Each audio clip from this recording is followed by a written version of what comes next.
not in touch with the tenants. Usually the father was in touch with the tenants. Now this is where she was scared. She contacted her husband, who then went and approached the police, claiming that he went on to harass her. So it was a confusing sort of event which took place, where the lady did not understand that he was the owner who was there just to tell her that the house was being kept in an untidy manner, and him being the owner wanted to ensure that his house was kept clean and tidy. So now this, when it reached the police station, it has reached in a way that he went on to harass the lady. So the police going on to actually beat him up for 2 to 3 days, and then he was back here, and even the family have gone to the police station, tried to actually get him out, ask the police that they've told them what exactly happened. The police, however, they allege that they demanded about 90,000 rupees. Only then they will let him out, or else they won't. And finally they have given him about 15,000 rupees, they claim. Only then did the police actually allow him to come out of the police station, Ishita.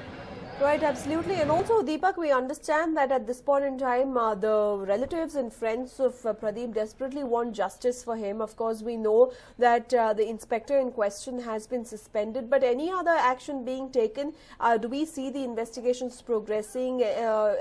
Has his body been made through, has a postmortem been conducted on his body to see what are the injuries that he suffered? All these details. Are the police in fact progressing to even question the various relatives and friends of this young victim?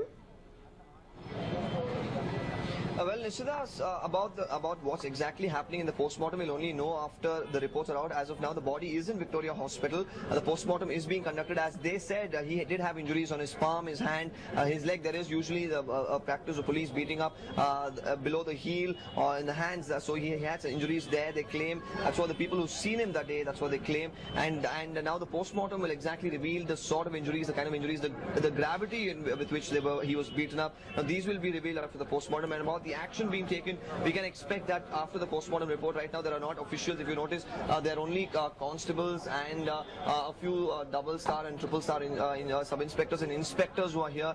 There's no ACP or DCP of the area who is currently at the spot. Now they're all at standby. They have their lathis in place because of the situation that took place yesterday.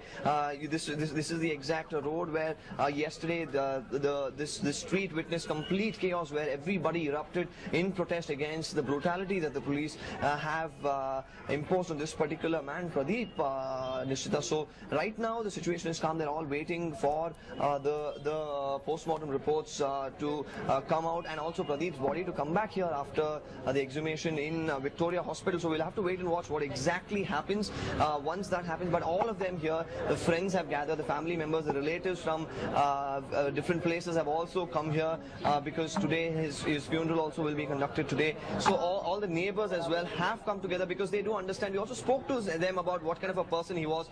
They claim that he was a nice person. He behaved well with the neighbors as well. There was no problem of sorts that they ever encountered with this particular person. So we do not understand why exactly the police went ahead with such brutal action, especially with the fact that an FIR was not at all lodged in this particular case. Right. Thank you for joining us with all those details there, Deepak. Well, there we have it. But there are many versions to this particular case. While on one hand, Pradeep's supporters, friends and relatives feel that he was mistaken to be harassing the woman, as he had knocked on her doors to complain against the garbage that was dumped in the building which he owns.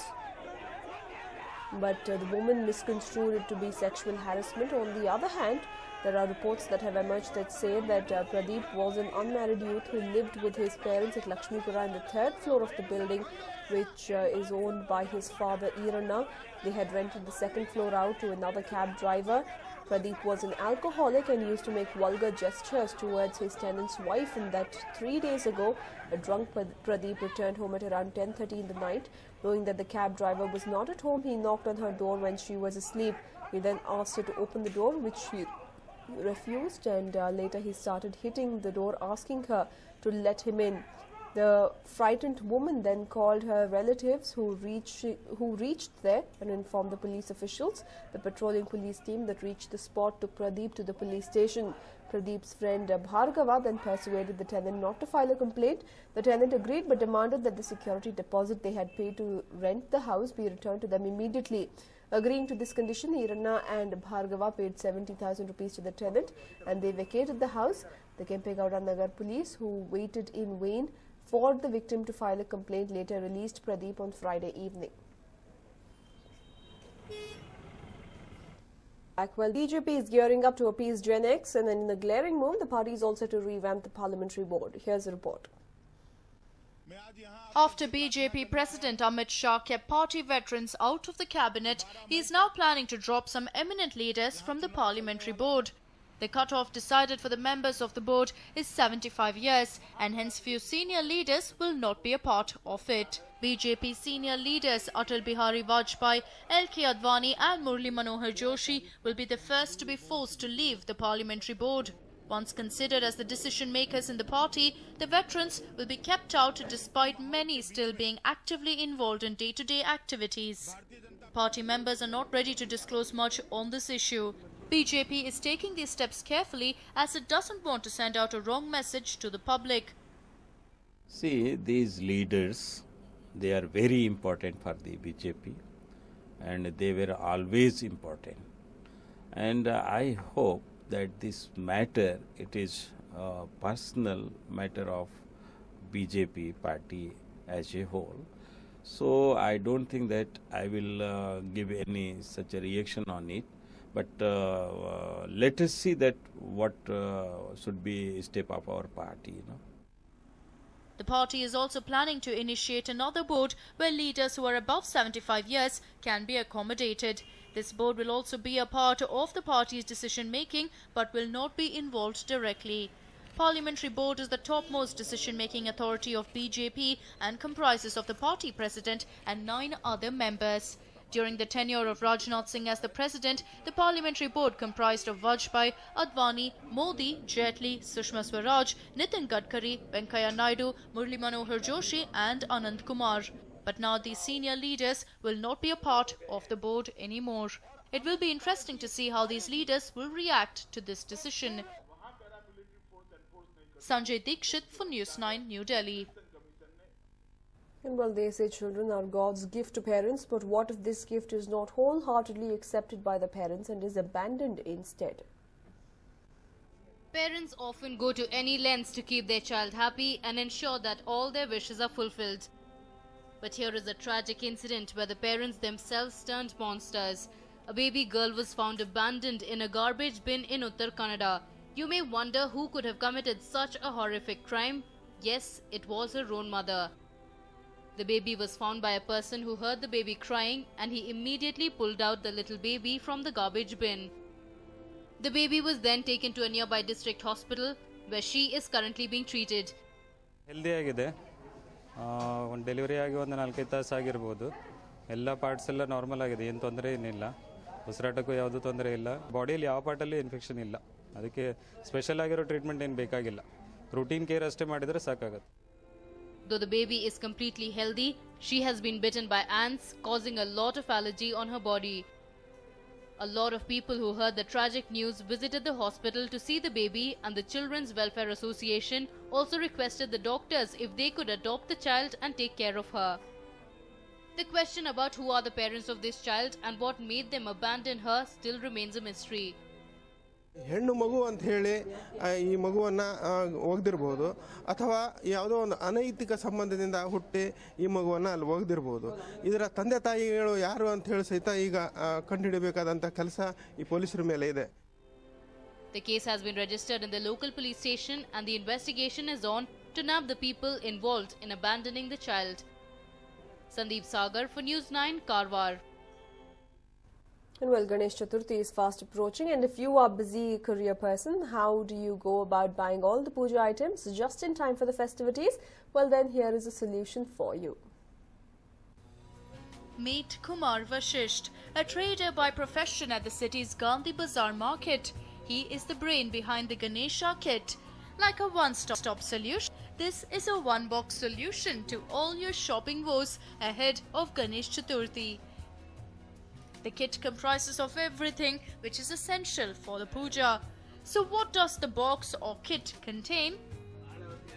It includes kumkum, camphor, leaves, fruits and even prasada. In fact, to be precise, the kit has 21 types of leaves which are offered to Lord Ganesha. These leaves have been sourced from Kerala, Tamil Nadu and even distant Jammu and Kashmir. Kumar has in fact taken pains to ensure that leaves of the Datura plant, Tulasi, Dhruva, Badri and Shami are also available to the devotees. ಅಂದರೆ ನಾನು ಪೂಜೆ ಮಾಡ್ಕೊಂಡು ಬರ್ತಾ ಇದ್ದೆ ಅನೇಕ ವರ್ಷಗಳಿಂದ. ನನಗೆಲ್ಲೋ ಒಂದು ಸತಿ ಅನಿಸ್ತು ನಂತರನೇ ಎಲ್ಲರೂ ಮಾಡ್ತಾರಾ ಅಂತ. ಆ ಕುತೂಹಲದಿಂದ ಒಂದು ಸತಿ ಮಾಡೋಣ, ಎಲ್ರಿಗೂ ಅನುಕೂಲ ಆಗೋ ಥರ ಮಾಡೋಣ ಅಂಥೇಳಿ ಈ ಸತಿ ಪ್ರಯತ್ನನೂ ನಾನು ಮಾಡಿದ್ದೀನಿ. There are 21 different types of grains which are also on offer.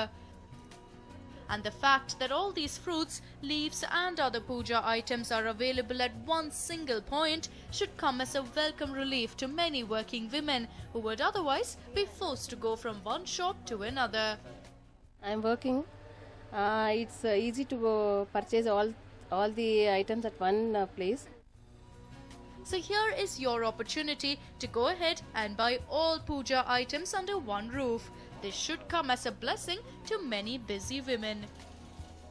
Shobha Jojiga, News9, Bengaluru.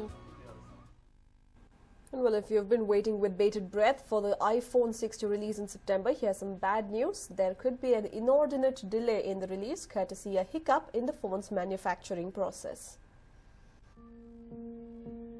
The September launch of iPhone 6 has been delayed due to a last-minute change in the design of a key component. The production was disrupted after there was a need to redesign a key component.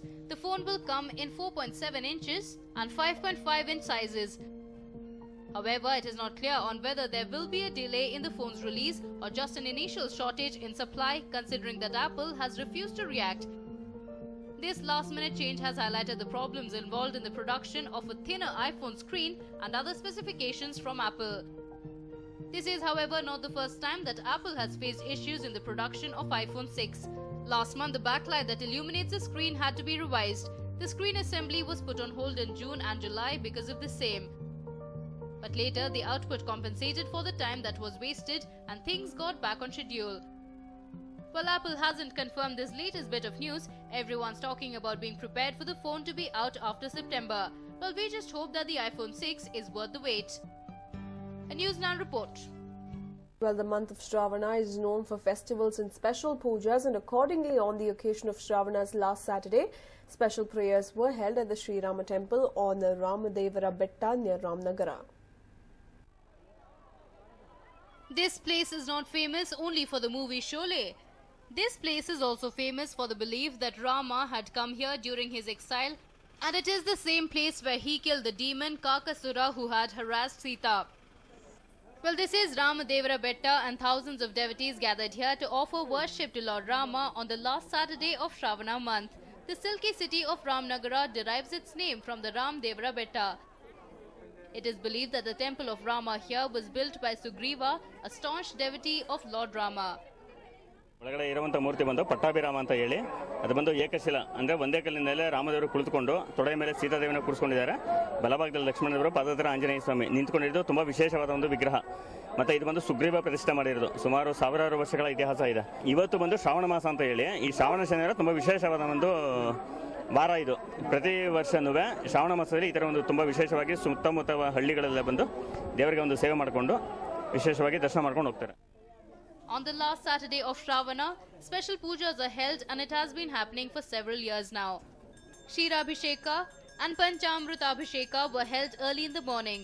The deity Rama was bedecked with different kinds of flowers. Devotees from several villages around Ramnagara as well as from Bengaluru and Mysore too came here for darshan and offered their prayers. Shriram ಬೆಟ್ಟದಿಂದನೇ Ramanagara ಅಂತಕ್ಕಂತಹ ಒಂದು ಇದು ಸ್ಥಳ ತುಂಬ ಪ್ರಸಿದ್ಧಿ ಪಡೆದಿರ್ತಕ್ಕಂಥದ್ದು. ಕಡೆ ಶ್ರಾವಣ ಶನಿವಾರ ತುಂಬ ಯಥೇಚ್ಛವಾದ ಜನ ಬರ್ತಾರೆ. ನಾವು ಸುಮಾರು 30 ವರ್ಷಗಳಿಂದ ಬರ್ತಾ ಇದ್ದೇವೆ. Well, the ambience of the temple is serene and tranquil. Devotees love to spend more time on the hill, but absence of basic amenities is a big concern. It is high time that the Department of Muzrai takes interest in developing this religious place. Prashant for News9, Ramnagara.